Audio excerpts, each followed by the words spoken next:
El coronavirus no ha desaparecido, sigue entre nosotros. Por eso te pido que sigas cuidándote. Disfruta el verano en nuestro país, con responsabilidad y cuidado. INGUAT. Uno es del Ministerio de Salud, el otro del Instituto Guatemalteco de Turismo.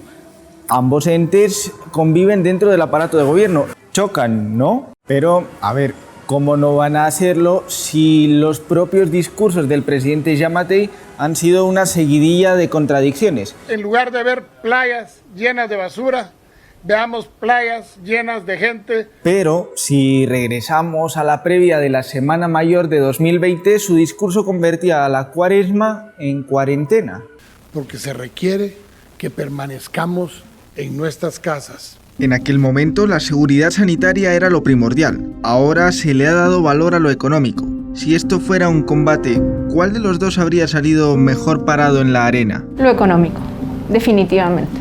Prácticamente no se le ha dado la prioridad y la importancia a ninguno de los dos temas. En Sudamérica hay una frase muy ligada al mundo del deporte que es hablar con el diario del lunes, es decir, opinar cuando las cosas ya pasaron. Pero es que es precisamente esa perspectiva que nos otorga el paso del tiempo, a través de la cual podemos evaluar realmente cuál fue el criterio que siguió el gobierno para tomar determinadas decisiones sobre la pandemia. Usted tranquila su mente, ese es mi problema, no el suyo. Así que retrocedamos un poco al primer asalto de esta contienda. En este momento es oficial la entrada del coronavirus en Guatemala. Tenemos el primer caso. De forma teatral, Alejandro Giammattei anunció la detección del primer caso de COVID-19 en el país, pero las medidas ya venían de antes. El 5 de marzo ya el presidente había declarado estado de calamidad nacional. Ese mes entraron al país 746 millones de dólares en remesas.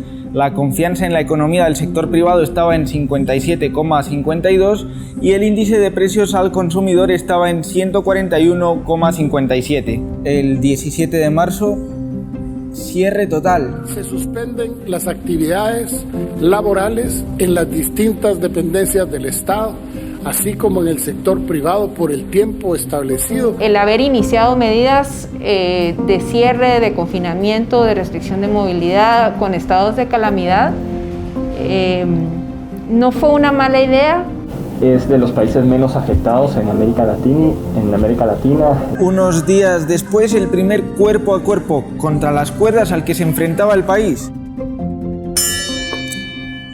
La Semana Santa. Se echó el cierre entre los departamentos del país, se prohibió el consumo y venta de bebidas alcohólicas y la mascarilla se volvió obligatoria.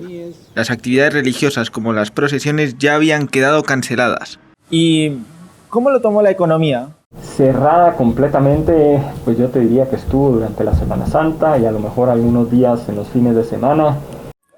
¿Y la salud? El país debe de contar con un plan integral de respuesta a la pandemia, porque precisamente todas estas decisiones que se toman deben de tener el sustento técnico necesario. Esa Semana Santa arrancó con 69 casos y terminó con 97. El mayor aumento porcentual se dio del martes al miércoles, con una crecida de 43% en el acumulado. El índice de precios al consumidor estaba en 142,58 y las remesas cayeron de marzo a abril un 7,5%. Comenzaron también los planes de resguardar la economía. 10 fueron los programas socioeconómicos implementados, que luego se aumentaron a 14. El Congreso les autorizó un fondo total de 14.610 millones de quetzales para ello. Sin embargo, cuando concluyó el estado de calamidad, algo de lo que vamos a hablar después, 4 de ellos quedaron en ejecución 0. El año pasado todos los programas que se generaron para amortiguar los efectos de la pandemia pues sufrieron retrasos. ¿Qué nos dicen desde las distintas esquinas? Tendría que haberse acompañado de una ejecución adecuada de todos estos programas. Hasta las medidas de la semana pasada, la planeación iba bastante bien. El gobierno tiene un plan económico. Había 715 casos confirmados en el país. El aumento diario se mantenía entre el 3 y el 7%. El índice de precios al consumidor estaba en 142,85 y las remesas habían aumentado gracias a la comunidad migrante.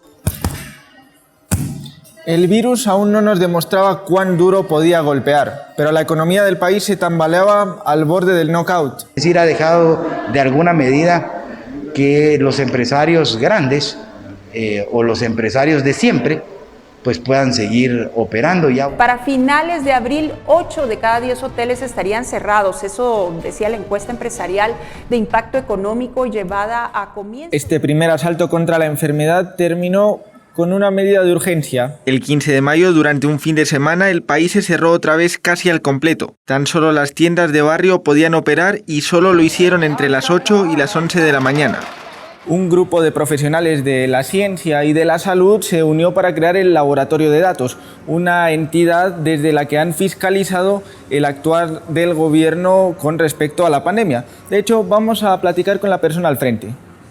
Doctora Slowin, gusto de saludarla. Mire, le quiero preguntar, a su criterio, ¿cómo cree que ha sido esa forma de accionar del gobierno frente a la pandemia? Yo diría que sacrificando sobre todo la prioridad sanitaria, ¿verdad? Anteponiendo la necesidad de la reapertura de la economía a cualquier costo. El 25 de mayo fue el tercer peor día por número de casos hasta ese momento, 302, que elevaron el total hasta los 4.164. Ese día, además, se creó la Comisión Presidencial para la Emergencia del COVID-19, la COPRE-COVID. Al frente de ella, el epidemiólogo Edwin Asturias, con quien platicamos a la distancia hasta su hogar en Colorado, Estados Unidos. En la mayoría de países han tenido que establecer una fuerza de tarea que se pueda encargar de trabajar en conjunto con el Ministerio de Salud. Y entonces es cuando surge el semáforo. El tablero de alertas parecía como que las medidas estaban respondiendo más a las presiones de ciertos grupos con intereses económicos. Definitivamente había que abrir muchos de los centros comerciales, restaurantes, incluso gimnasios, que era otro de los temas de la industria que estaba cerrada. En realidad no, lo que vemos es que ha tenido que responder más justamente a las presiones de estos sectores económicos. 4 de las 5 peores semanas epidemiológicas, es decir, en las que más casos nuevos hubo, ocurrieron en julio de 2020. En ninguna de ellas se bajó de los 6.000 contagios. Pero era claro que en algún momento iba a haber una presión desde el punto de vista económico y social. Julio fue evidentemente el peor mes, pero es que nada más comenzar el siguiente, agosto, el presidente soltó esta perla. Yo ya, gracias a Dios, ya voy saliendo de ese tema para poder retomar el tema de gobernar el país. A partir de eso, el índice de precios al consumidor sobrepasó la barrera de los 145 puntos para no bajar más de ella. También se registraron 3 de los 5 meses con mayor ingreso de remesas. Los casos semanales no bajaron de los 3.000. Creo que los colegas aquí en el Congreso no le aprobarían un estado de calamidad más. Y ya no lo hicieron. En octubre terminó y con él también los programas de apoyo social. Cada vez que el gobierno sale a dictar algunas medidas para frenar la pandemia, lo único que demuestra es que no tiene un plan. Llegó 2021. El 26 de enero puso un límite al horario de los restaurantes y de los hoteles. 2 días después quitó ese límite y finalmente el 5 de febrero decidió levantar todas las restricciones. Eso sí, no hay restricciones, pero tampoco hay vacunas. Vamos atrasados, somos uno de los países con peores avances en el proceso de vacunación. La economía del país cayó solo 1,5%, el menor bajón en América Latina. En la comparación interanual, las remesas subieron un 32%, el precio del combustible aumentó un 25%, los casos sobrepasaron los 200.000. ¿Qué sector ha quedado mejor parado, el económico o el sanitario? Con los datos delante y con ambos aún en pie, deliberen.